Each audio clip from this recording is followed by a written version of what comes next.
தமிழக வெற்றிக் கழகம் கட்சியின் தலைவர் விஜய் கடந்த செப்டம்பர் 27ஆம் தேதி கரூரில் தேர்தல் பரப்புரை மேற்கொண்டார். அப்போது ஏற்பட்ட கூட்ட நெரிசலில் சிக்கி ஆண்கள், பெண்கள், குழந்தைகள் என மொத்தம் 41 பேர் இதுவரை உயிரிழந்திருக்கின்றனர். இதனையடுத்து இந்தியா மட்டுமின்றி உலக நாடுகளிலும் விஜயின் தேர்தல் பரப்புரை மிக பெரும் பேசுபொருளாகி இருக்கிறது.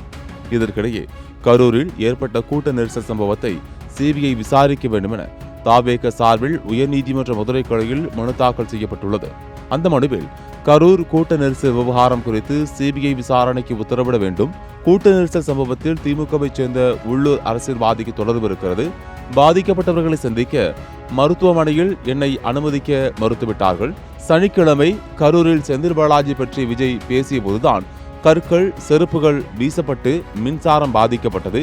சம்பவம் நடைபெறுவதற்கு முன்பே மருத்துவமனைகள் தயார் நிலையில் இருந்தன.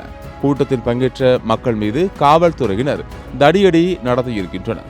சம்பவத்திற்கு காரணமான செந்தில் பாலாஜி மீது நடவடிக்கை எடுக்க வேண்டும் என்பது உள்ளிட்ட பல்வேறு குற்றச்சாட்டுகளை தவேக தேர்தல் மேலாண்மை பொதுச் செயலாளர் ஆதவ் அர்ஜுனா தெரிவித்துள்ளார்.